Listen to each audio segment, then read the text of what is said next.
Hello students, आज हम करने जा रहे हैं 9th class exercise 8.1 question number 6। चलिए स्टार्ट करते हैं।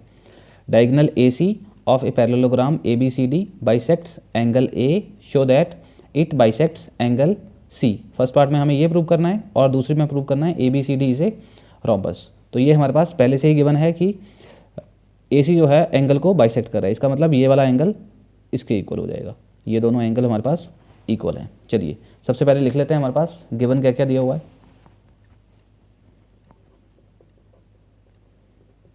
गिवन है हमारे पास ABCD इज ए पैरेललोग्राम, ठीक है। दूसरा हमारे पास गिवन है AC बाइसेक्ट्स एंगल A। अब हमें प्रूव क्या करना है इसमें? फर्स्ट पार्ट में हमें प्रूव करना है इट बाइसेक्ट्स एंगल C, ठीक है जी। चलिए अब इसका प्रूफ क्या रहने वाला है हमारे पास। सबसे पहले दो ट्राइंगल ले लेते हैं हम। इन ट्राइंगल, सबसे पहली बात तो हमारे पास ये क्या है, एक पैरेललोग्राम है। पैरेललोग्राम की ऑपोजिट साइड्स इक्वल होती हैं, तो ये इसके इक्वल हो जाएगी और ये इसके इक्वल हो जाएगी, ठीक है जी। अब हम दो ट्राइंगल ले लेते हैं, एक ट्राइंगल ABC और दूसरी ACD। Now in triangle ABC and triangle ACD, तो हमारे पास क्या क्या इक्वल है? AB is equals to CD। क्यों इक्वल है? Because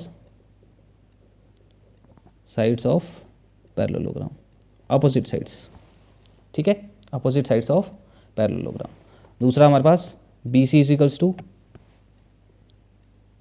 AD।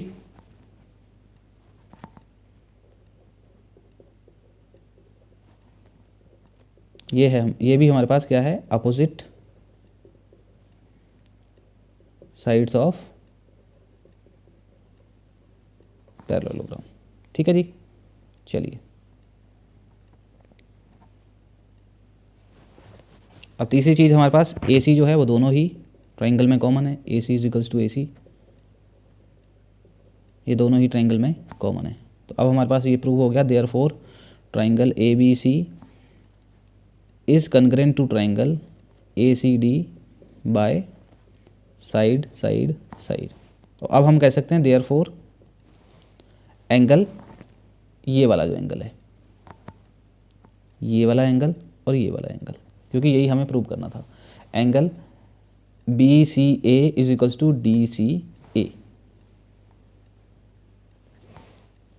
Angle BCA is equals to angle DCA by CPCD। तो फर्स्ट पार्ट में हमें यही प्रूव करना था, देयरफॉर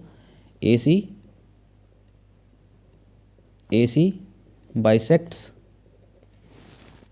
एंगल C ऑल्सो, ठीक है, इसको भी बाइसेक्ट करिए। अब हमें प्रूव करना है ABCD इज ए रोम्बस। तो ABCD रोम्बस के लिए हमें इसकी चारों साइड इक्वल प्रूव करनी पड़ेगी, ठीक है जी। अब पहले से हमें पता है कि angle A is equals to opposite angle of a parallelogram are equal, because ये देखिए, because angle A is equals to angle C, ठीक है। AC जो है वो बाइसेक्ट कर रही है। अगर हमारे पास एंगल A एंगल C के इक्वल है तो इसका मतलब ये वाला एंगल और ये वाला एंगल ये भी आपस में इक्वल हो जाते हैं। हम कह सकते हैं DAC is equals to BAC is equals to angle BCA। Therefore angle BAC is equals to angle BCA। ये क्यों है इक्वल? अपोजिट से, opposite angles of a parallelogram, ठीक है जी। अगर हमारे पास ये इक्वल हो गए तो ये हमारे पास एक आइसोसेलेस ट्रायंगल बन गई। तो अब हम कह सकते हैं अगर हमारे पास ये दो एंगल इक्वल हो गए तो ये दो साइड्स भी इक्वल हो जाएंगी। इसलिए हम कह सकते हैं कि AB is equals to BC, therefore AB is equals to BC। क्यों है?